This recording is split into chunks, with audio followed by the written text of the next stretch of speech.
to begin Panchatantram, and one of the 5 tantras that have been discussed in Panchatantram is mitrasaṃprāpti, and we are about to begin that journey. Before we have taken this journey, you are calling it as wonderful. Isn't it an overstatement? I believe that it is going to be an understatement, because it's when I thought of saying join us on this wonderful journey or wondrous journey, it's a given fact that the stories of Panchatantra are so engaging that you will feel wondered. You will be like amazed at the way how these sort of political intricacies can be woven in a story. That is a mirror that can be held to the genius of our ancestors. Not every country possesses this kind of genius, and we had. And secondly, it is not merely going to be a wonderful journey. The target is that this journey should be an enlightened journey. It should elevate us to the darshana level.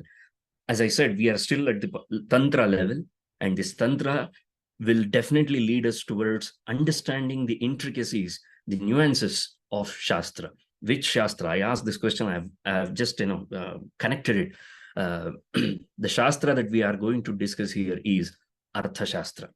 Niti Shastra is moral science. And political science, oh, it's dirty.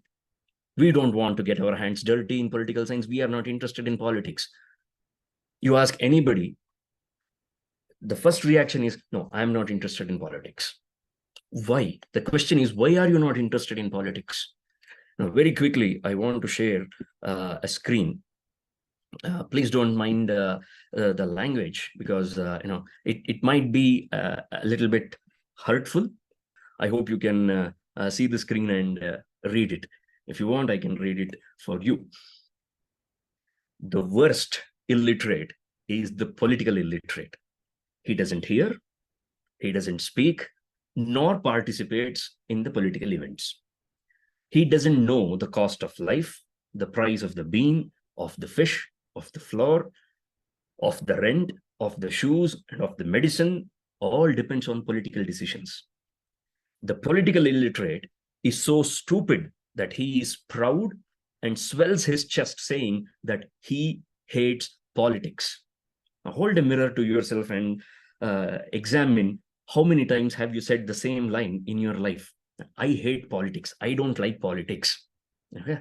The imbecile doesn't know that from his political ignorance is born the prostitute, the abandoned child, and the worst thieves of all, the bad politician, corrupted, and flunky of the national and multinational companies. Of course, this was coined by Bertolt Brecht. The idea is quite clear, I believe, that if we turn a blind eye to politics, every single problem that is going on in and around us, we become equally responsible to that.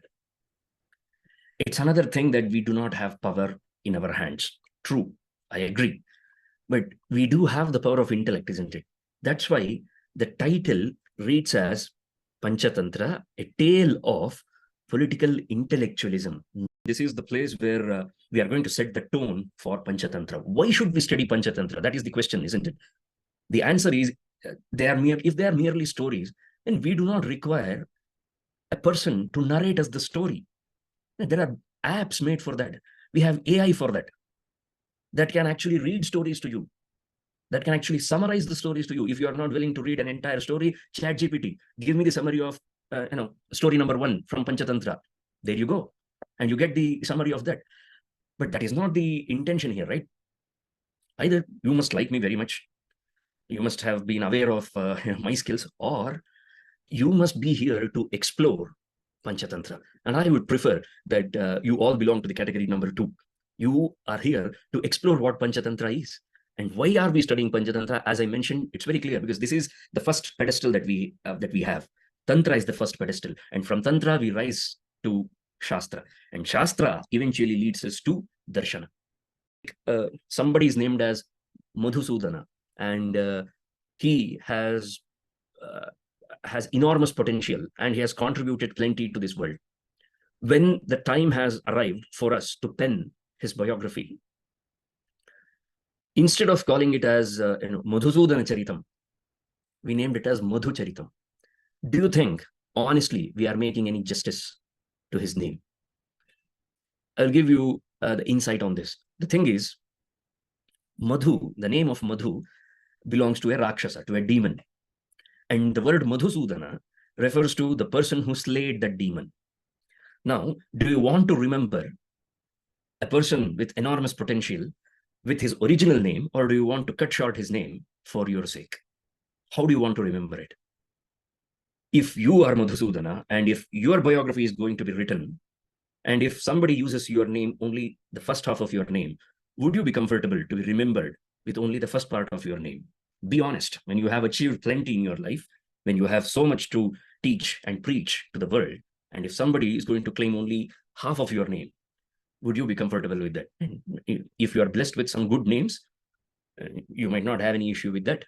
But if you are not, then it creates a dilemma in your mind. No, we want our full name to be used. And this is seen everywhere. This is a natural tendency for all of us. If somebody calls us with only half of our name, we would like to remind them that this is my full name, please call my full name. We appreciate when somebody calls us with our full name, isn't it? It's a human tendency. Then for whom was this Panchatantra preached? That needs to be understood, which we are going to read today as part of the Kathamukham. I have to keep... if at the end of this course, if everybody present here, when they hear the word politics, if they do not experience jugupsa, if they do not feel bibhatsa about it, not even bhayanaka, I'm saying, if they don't experience that bibhatsa and disgusted feeling that they have towards politics, I would have done my job properly. That's all. I set the bar very low so that it's easy for me to claim that yes, I have achieved so many things. If you set the bar very high, it becomes very difficult. So set the bar as low as possible, and it's easy to cross. But this is the toughest part, because you have to convince, along with myself, I have to convince all of us present here that politics is not a dirty word. Politics is good, and we need to understand when we get the idea of politics, it is beautiful. When we don't have the idea of politics, it is troublesome. It is disgusting. But we are here to remove that disgust. Ishavasya Upanishad has a beautiful idea on how to remove disgust from oneself.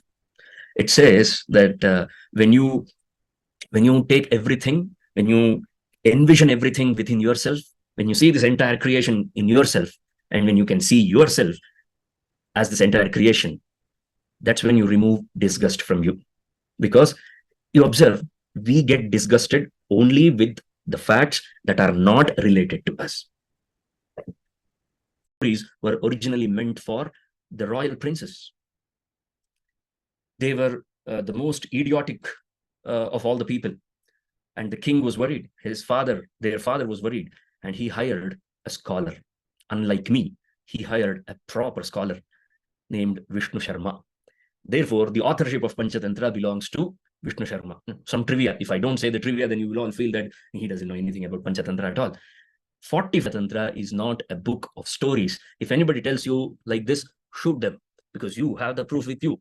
Because Viṣṇuśarma himself has said that Tantraif Panchapihi, with 5 tantras, Viṣṇuśarma has created Sumanoharam, one of the most beautiful. My friend is here. He's an English lecturer. He always criticizes me for using the word beautiful very easily. It's like a worm that sticks in my tongue. So aesthetically, another word given by him. So Sumanoharam Shastram. This is a Shastra. So you asked, right? Why did you not begin the course on Arthashastra itself? Why Panchatantra? Who said that Panchatantra is not a Shastra? It is an integration of Tantra and Shastra. Wonderful, isn't it? Another point to prove that this is a wonderful journey. Another point to be wondered about, like how Tantra is incorporated in Shastra. Tantras are the steps, are the skills. If you acquire these 5 skills properly, you will get a proper understanding of Shastra. Which Shastra? Arthashastra. Now, the story begins in the southern part of this country, Dakshinatya. Dakshinatya means the southern part of this country. All great stories come from the south. Sorry for the statement. Moving on. You need to make such controversial statements once in a while. You don't have to be politically correct, isn't it? So moving on. Asti Dakshinate Janapade Mahilaropyam Namanagam. There is a beautiful city. There is a city called as Mahilaropyam in the southern part of this country. And who rules that city? A king named Amarashakti. What a beautiful name. What a wonderful name, isn't it? Amarashakti is the name of the king. And he is not merely a king who rules a small province, a small piece of land, but he is a king to whom there are plenty of other kings who come and bow down to him. And it means that there are plenty of Samanta Rajas. Samants are there. So he is kind of Chakravarti, and he is ruling the entire south. So he is the Prabhu of all of them. His name is Amarashakti, and he had 3 sons. Now note down the names of these sons. They are interesting. And also the name of the king denotes something else, which we will discuss later on. He had 3 sons, and the adjective that has been written in the text is Paramadurmedhasaha, right? Durmedha means a person with bad intellect, okay, wrong intellect. Paramadurmedha means, you can add any kind of adjective you want. Nobody could get any more dumber than these 3 sons of this king. Who are these gentlemen, fine gentlemen? The first one's name is Vasushakti, second one is Ugrashakti, and third one is Anekashakti. Just bear with the names, they are very unique. Like how we react. I mean, the people of, people born in 70s and 80s, how we react listening to the names of Kiara. What do you mean by Kiara? I've never understood that. Some unique names that people have these days, how it sounds very unique to us. Likewise, Aneka Shakti, Ugra Shakti, Vasu Shakti might also sound like that. But if you expect us to respect your name, then you have to do the same by respecting the names of 3 sons: Vasu Shakti, Ugra Shakti, and Aneka Shakti. And neither of them had shown any sort of interest towards studying Shastra. As I mentioned, you crack them at a very young age, especially the princes, those who belong to the royal family. You crack them, you bleed them at a very young age. Why do you think Bhishma went around the entire country? He roamed around the country searching for the best available teacher. He wanted a trainer, and he had an exclusivity deal with him. You are only going to teach our princes, okay? Nobody else. Why? Why so much of onus is put on the education of princes? Because one day they are going to be the policymakers. So, how good our education system is and how well our education system is complementing the political system. Another sarcastic comment just to show the mirror, hold the mirror, that in a country where such a deep thought existed about politics, this country stands at crossroads today. Fine, moving on. So he observed that neither of his sons, none of them have any sort of interest towards Arthashastra. So he was very much worried. So he called upon all his ministers, his advisors, his panel of advisors, and he told them, see, we have a huge kingdom. I am a Chakravarti, so Asamudrantam, until the edge of this world, I am the ruler. But still, it doesn't make me happy. It doesn't give me that fulfillment. Arey, what are you saying? Many people would trade your position. They would happily give up their life to become the king of such a large kingdom. Why are you not happy? What should I say? You know the fact that none of my children are interested in the studies. I think they have said it correctly. He says that there are 3 people. See, Ajata, Mrita, and Murkha. Murkha means dumb one. Ajata means an unborn one. And Mrita means the dead one. When we compare between an unborn child, the dead child, and a dumb child, the unborn and dead are much better than a dumb child. That is the gist given. So, if you have a child who is dumb, it's better to not have a child than have a child who is dumb. I know the child psychiatrists, psychologists might disagree. They may say that this is terrorizing them and targeting them. Yeah, we don't care, because this is a huge job. We are preparing them to take care of an entire kingdom. Can you imagine what could be the load of responsibility that they are going to bear on their shoulders. Yeah, it's not, they may call it as child abuse, but this is not child abuse. It's you have to prepare them for the future, and they have to bear the burden of an entire country. And how do you prepare them? You can't soften them. You have to make them hard. You have to make them tough, and you have to give them all proper knowledge. So the king himself is saying that I think between or amongst the dead, the unborn, the dead, and the dumb, the dead and unborn are much more better than the dumb children.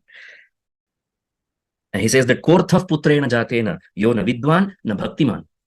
What is the use of having a child who is neither intelligent nor dedicated to you, nor loyal to you, no loyalty of any sort towards your parents, nor has he any inclination towards vidya? So he doesn't study, he doesn't read, he doesn't want to acquire knowledge for himself, neither does he listen to anybody. That's a tricky situation, isn't it? So if somebody doesn't know anything, but they have the willingness to listen to someone, they say that they will be sorted out in their life. We can sort them out. A person who has this hunger or this burning desire to learn, they are also sorted. It is the person who doesn't listen to you, neither does possess any sort of hunger to learn. They are the ones who are a burden on this earth. So that's what the king mentioned about his own children. Can you expect anybody talking like this, analyzing their own children in front of his advisors, the policymakers of his country? He's saying that my children are the dumbest in the entire kingdom. Now you tell me, how am I supposed to do buddhi prabodhanam? Look at the idea of dumbness presented in our Shastra. He said that they are dumb, durmedhasaha. He did not say that they are bereft of medha. He only said that they do not possess sumedha. They do not possess proper medha. That's all. It's not that they don't have medha at all. It's not that they don't have buddhi at all. The buddhi is there. It's like the fire covered with ashes. Too much of coverage of ashes sometimes makes the fire invisible. And that's exactly what has happened with his children. So he's asking them, asking his advisors, how do I make buddhi prabodhanam? Look at the word, isn't it? Such an apt word to use, buddhi prabodhanam. Unfortunately, the modern day psychologists have not come across this word. Otherwise, they would have used this word and proposed this as a new theory, buddhi prabodhanam. So how do I do this? You people have plenty of experience in this field. Please let me know what should be done. So, and he says that it's not like I have one or two good advisors or one or two good scholars with me. In his kingdom at that time, imagine this scenario, he had 500 great scholars in his kingdom. How do I put it delicately? See, scholars are found in universities, isn't it? That's a wrong idea. Scholars are universities. That we have 500 great scholars, and yet, is this the situation of the princes who are supposed to take care of the kingdom in future? So please tell me what needs to be done. So one of the ministers spoke. Deva, hey king, oh my lord, they say that it takes 12 years to master Vyakarana. Dvadashabhir varshaihi Vyakaranam shruyate. So it takes 12 long years, completely dedicated 12 years to learn Vyakarana. And after this, one must study Dharma Shastra and Artha Shastra written by Chanakya, etc., etc., Dharma Shastra written by Manu, Yajnavalkya, etc., etc. So this is the education system. This is the norm that exists in the world. When a person reads all these Shastras, automatically his buddhi at the end of this study, at the end of this course, like 12 years, then you add several more years, a total number of around 20 years, 20 to 22 years. At the end of these 22 years of rigorous education, his buddhi prabodhanam bhavati. So this is how, because he used the word buddhi prabodhanam. So the minister answered that this is how buddhi prabodhanam is done. That's all. You will always find a person in every meeting who is like this. They love to reiterate the same fact proposed by the director, but in a different format of words. The king knows this. He knows all these facts, but he only stated the facts without giving any idea, without giving any solution to the problem. Do you think this description solves the problem that the king proposed? It did not. And this shows the kind of mantralochanam. There are 3 types of mantralochanam. Yeah, you thought that Panchatantra is only about story. No, it's not just about story. There are three types of mantra: Uttama mantra, Madhyama mantra, and Adhama mantra. Mantra here does not refer to Om Namah Shivaya, Om Namo Narayana, not that kind of mantra. Mantra here refers to counsel, right? Not counsel, counsel. The advice given by the advisors to the administrator. This is a Madhyama kind of mantra. Why are we calling it as Madhyama? Because the details, the description of Madhyama mantra, Uttama mantra, and Adhama mantra can be found in Kautilya's Arthashastra. Panchatantra is not a tantra per se. Panchatantra is a combination of 5 tantras. These 5 tantras work as instruments which help us to gain the knowledge of Arthashastra. So this is a Madhyama mantra. Then comes another one. Another person said that this life itself is impermanent. Nobody is permanent here. So the point mentioned by my esteemed colleague that it requires these many years, it requires this much of time to study these shastras, and then at the end of it, buddhi prabodhanam bhavati, that seems to be a little bit impractical and far-fetched to me. Therefore, he says that Sankshep and Prabhutakalagneyani Shabda Shastrani, all the shastras require plenty of time. Do you think when he said that only Vyakarana requires 12 years, the other shastras can be completed in a year? Nobody's even willing to invest a year in studying Shastra these days. Semester. Like out of 6 months, you have 2 months of holidays and then 1 month of examination. You basically get 3 months, that is 12 weeks. And in every week, you have 2 weekends. You calculate the number of days. And with these many days, one tries to attain the knowledge of Shastras. So he says that every Shastra requires abundant time to be understood, to be comprehended, to be realized.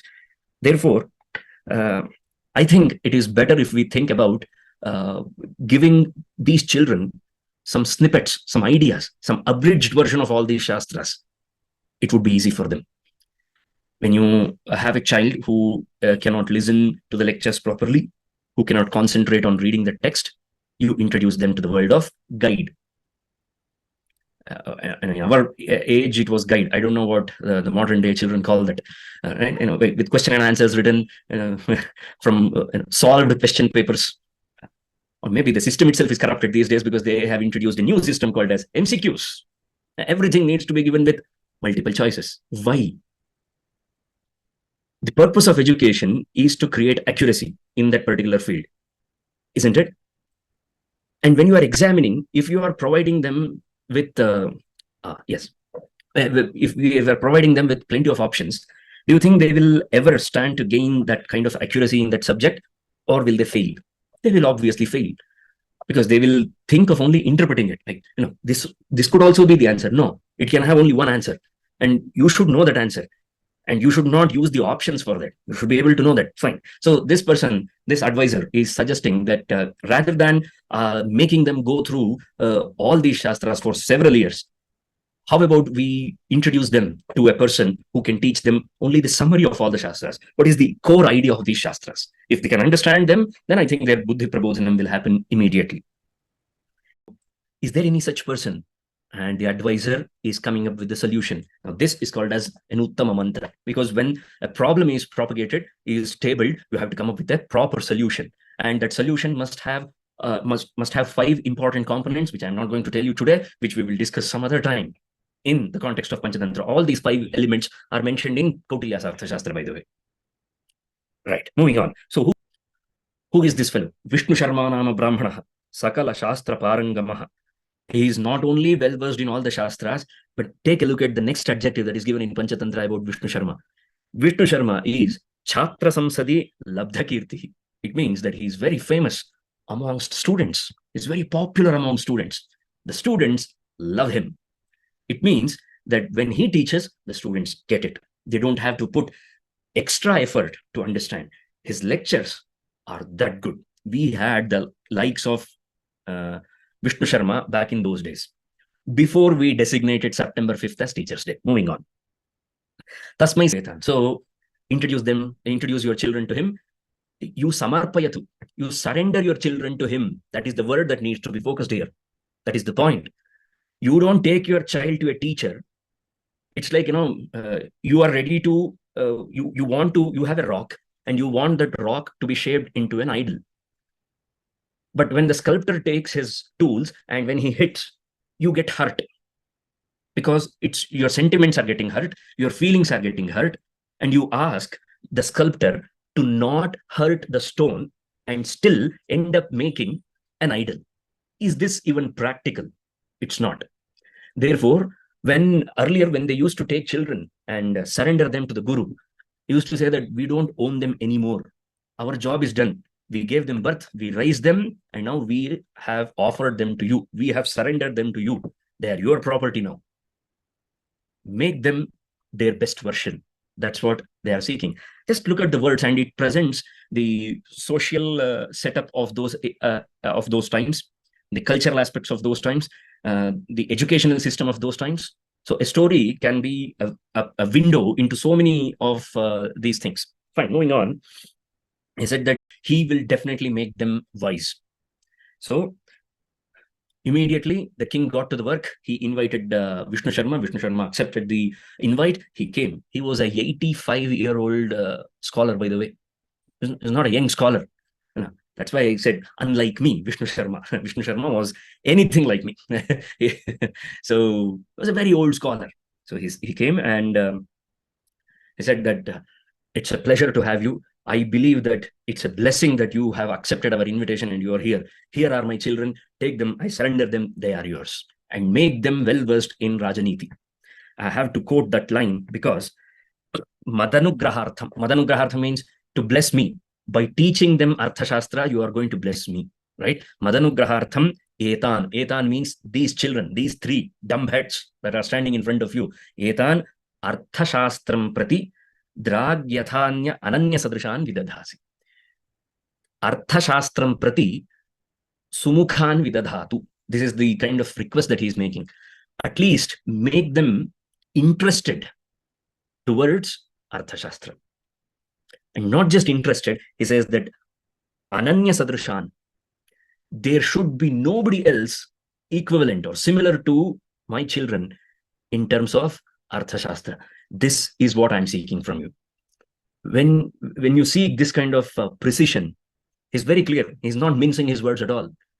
His agenda was clear. He wants his children to be the best in Arthashastra. That's why he has called upon Viṣṇuśarma. And then he offered him, what was the deal? And the offer was, Tadaham tvam shasana shatena yojayishyami. 100 provinces shall be yours.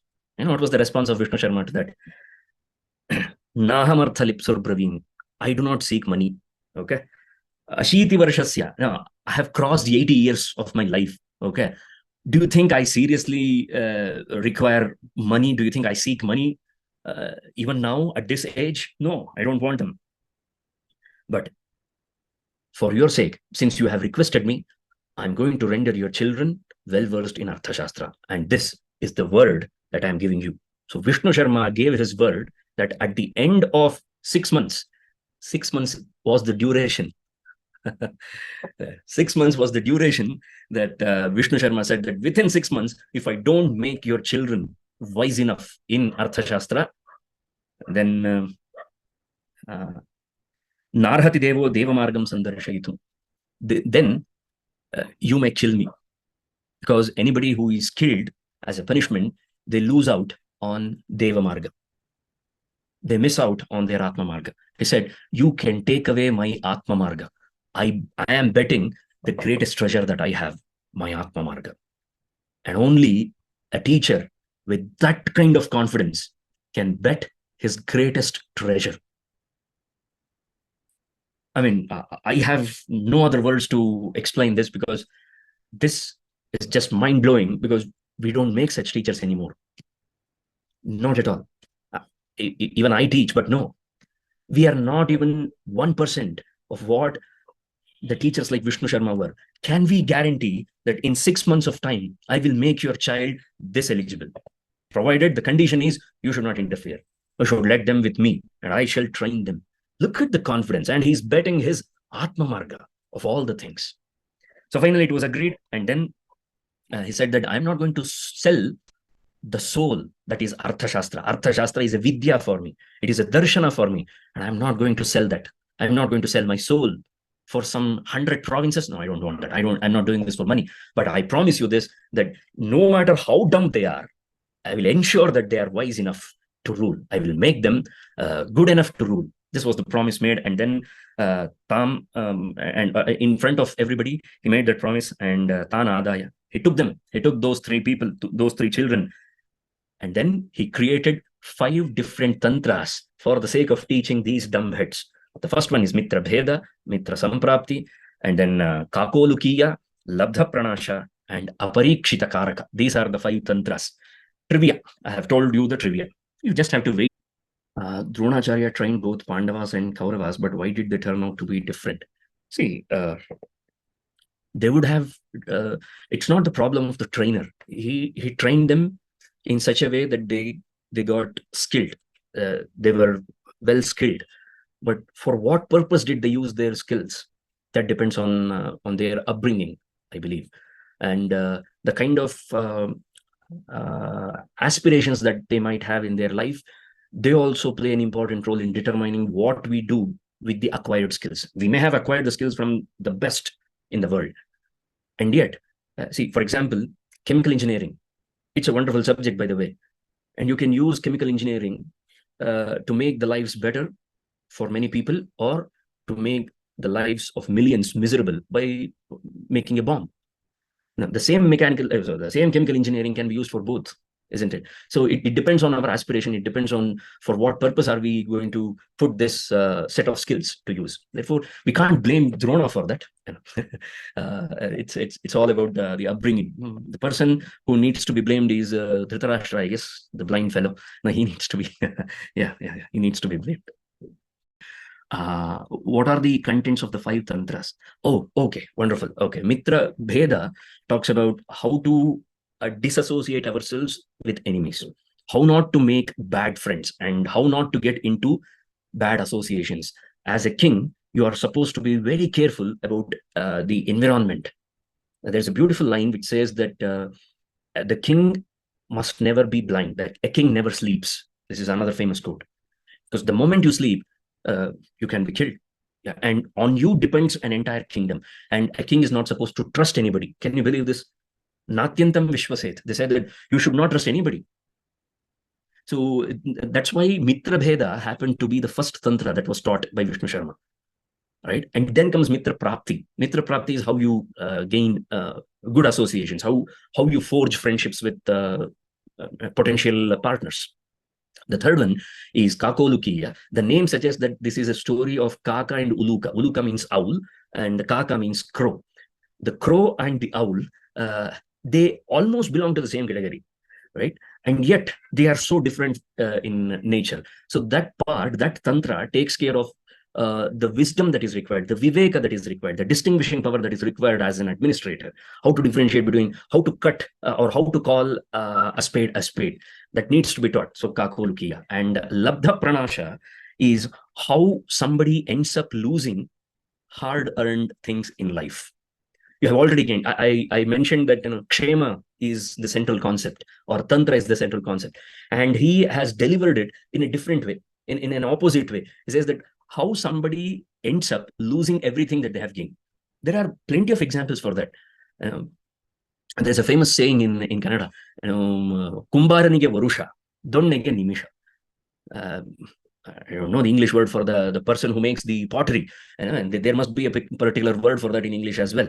So it takes years together. So much of skillful work is required in order to prepare a pot. And a person with a stick can break it in a second. So how not to lose the things that we have gained? That is discussed in Labdha Pranasha. And the last one is Aparikshita Karaka. It says that you should not get involved, or you should not get yourself involved or invested in any work. You should not begin any work without testing it before. Aparikshita Karaka. You have to do everything parikshitam. You have to examine it properly, and then only then you are supposed to get yourself involved. And believe me, all these 5 tantras is definitely going to introduce us to the various intricacies and various aspects of Arthashastra. This might be like a boastful statement or an overhyped hypothesis of mine. I don't care, because I'm very sure it's like it's a gut feeling that I have that Panchatantra delivers. Because when the author himself has this much of confidence, I'm not even pledging my life or anything on this. That fellow pledged his Atma Marga on making the dumb people wise enough in Arthashastra. And can I not be audacious enough to make this claim that Panchatantra can deliver what it promises? It promises Arthashastra, and it is definitely going to deliver through the stories. The best part about Panchatantra is it is in the format of stories. So it's like the same medicine put in with a covering of honey. It is still bitter, we agree, but you sugarcoat it, you coat it with honey and place it on a child's tongue. The child swallows it without asking any question. You place the same capsule and it simply spits it out. So if Arthashastra is discussed, nobody is interested. Nobody wants to listen to Arthashastra. Like, what is the relevance of Arthashastra? Stories are ever relevant. Ever relevant. So it only takes somebody or maybe some Japanese people to make it into an anime, I guess. That is the word that has caught the imagination of young people these days, I believe. So if it's only a matter of time to make that into an anime series, then everything would be hunky-dory, I guess. But we are here to realize the intellectual part of Panchatantra, and it will deliver.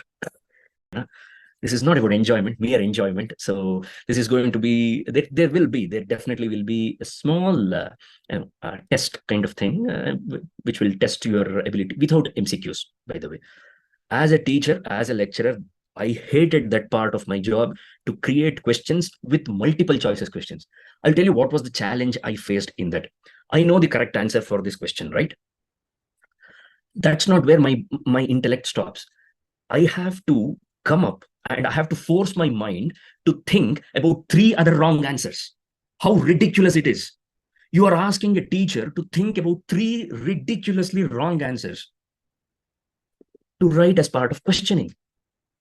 I mean, it's ruining the core idea of being a teacher. A teacher is supposed to be accurate at all times. And when you ask a teacher to create multiple choice questions, you are taking away that one iota of accuracy that is left in us by creating multiple versions of it, and wrong versions of it. Do you know how much time one has to think to come up with the wrong answers? Because those wrong answers are supposed to be sounding similar to the right answers. This is another bloody challenge that we have, isn't it? That's why I said I'm done. I'm not making any more MCQs, by the way. When I was a student, we never used to get a question paper, by the way. We used to get a question sheet, cost cutting by our university. 5 questions, 20 marks each, 3 hours, write as much as you want. We are going to give only 70. Out of 100, we are going to give you only 70. Write as much as you want. And if we scored above 60, we were so bloody happy at that time. They scored 60 by just ticking on some answer. No effort from the students' end. I mean, oh, sorry, this is turning out to be a rant against the current education system, which I'm not supposed to do. This is still Panchatantra. I'm glad that you all listened, and thank you very much. If there, okay, you are going to share this last part with the parents of my student. Okay, you can do that. You can absolutely do that. Don't cover my face. Okay, I don't want to be beaten in public. Cover my face, and you just put the audio. I don't care, because people can't recognize you by your audio, and especially with the invention of AI, they definitely cannot identify. So you can do whatever you want with the audio. Don't show my face. Thank you very much, and